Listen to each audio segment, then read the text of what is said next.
আসসালামু আলাইকুম। বাংলাদেশ বেতার গোপালগঞ্জ খবর পড়ছি লাবণী অধিকারী। প্রধানমন্ত্রী তারেক রহমান বলেছেন, দেশের প্রতিটি শিক্ষার্থীর জন্য মানসম্মত শিক্ষা নিশ্চিত করা সরকারের অন্যতম অগ্রাধিকার। গতকাল সচিবালয়ে শিক্ষা মন্ত্রণালয় পরিদর্শনকালে কর্মকর্তাদের সঙ্গে মতবিনিময় সভায় তিনি একথা বলেন। প্রধানমন্ত্রী শিক্ষার গুণগত মান বৃদ্ধি, শিক্ষার্থীদের নিয়মিত শ্রেণীকক্ষে উপস্থিতি, শিক্ষকদের ধারাবাহিক প্রশিক্ষণ, প্রযুক্তি নির্ভর শিক্ষা সম্প্রসারণ এবং প্রশাসনিক জবাবদিহিতা জোরদারের উপর গুরুত্ব আরোপ করেন। তিনি মাঠ পর্যায়ে শিক্ষা কর্মকর্তাদের অভিজ্ঞতা ও মতামত গুরুত্বের সঙ্গে বিবেচনার নির্দেশ দেন এবং শিক্ষা মন্ত্রণালয়ের কর্মকর্তা কর্মচারীদের নিষ্ঠা, পেশাদারিত্ব ও জনসেবার মানসিকতা নিয়ে কাজ করার আহ্বান জানান।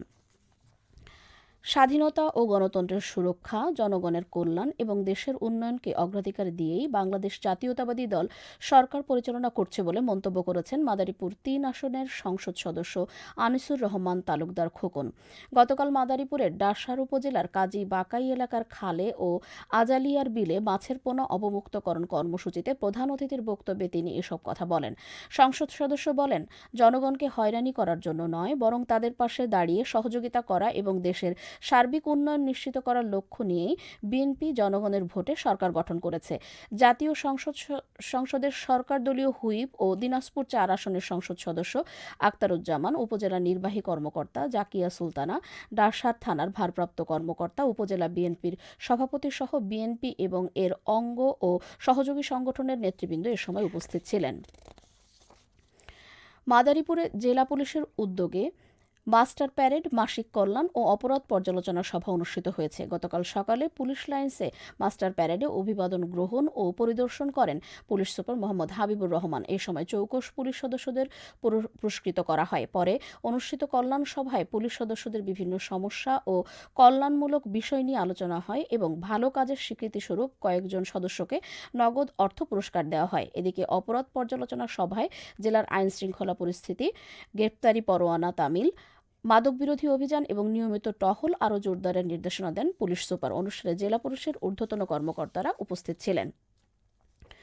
শরীয়তপুর পুলিশ লাইন্সে সাঁতার প্রতিযোগিতা অনুষ্ঠিত হয়েছে। প্রতিযোগিতায় জেলা পুলিশের বিভিন্ন ইউনিটের সদস্যরা অংশগ্রহণ করেন। পরে বিজয়ীদের মাঝে পুরস্কার বিতরণ করেন পুলিশ সুপার রৌনক জাহান, অতিরিক্ত police super operation Tanvir Hossain, অতিরিক্ত পুলিশ সুপার গোসাইরহাট সার্কেল সহ জেলা পুলিশের বিভিন্ন পর্যায়ের কর্মকর্তা এ সময় উপস্থিত ছিলেন। শরীয়তপুরের ডামুড্ডা উপজেলার সিদুলকোড়া বাজারে জাতীয় ভোক্তা অধিকার সংরক্ষণ অধিদপ্তরের অভিযানে ৪টি প্রতিষ্ঠানকে জরিমানা করা হয়েছে।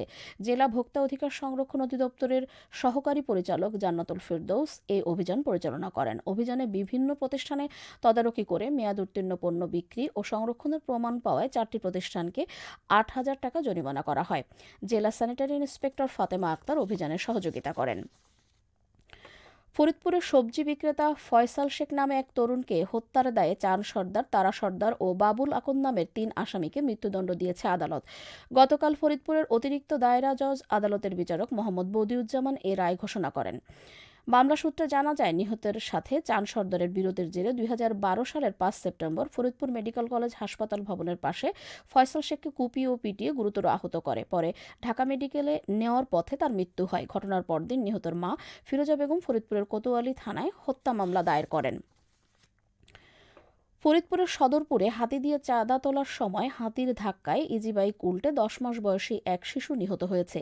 এ ঘটনায় আহত হয়েছে ইজিবাইকে থাকা আরও কয়েক যাত্রী। গতকাল আটরশি এলাকায় এ ঘটনা ঘটে। পুলিশ জানায়, শিশু আরিশা জান্নাতকে ডাক্তার দেখানোর জন্য তার মা ইজিবাইকে করে হাসপাতালে যাচ্ছিলেন। এ সময় একটি হাতি সুর দিয়ে দোকান থেকে টাকা নেওয়ার জন্য ইজিবাইকের সামনে ধাক্কা দিলে ইজিবাইকটি সড়কের উপর উল্টে যায়। এ সময় শিশুটি ইজিবাইকের নিচে চাপা পড়ে আহত হয়। পরে স্থানীয়রা শিশুটিকে উদ্ধার করে হাসপাতালে নেওয়ার সময় পথে মারা যায়। এই ঘটনায় হাতির মাহুতকে আটক করা হয়েছে। সবশেষে আবহাওয়া। আজ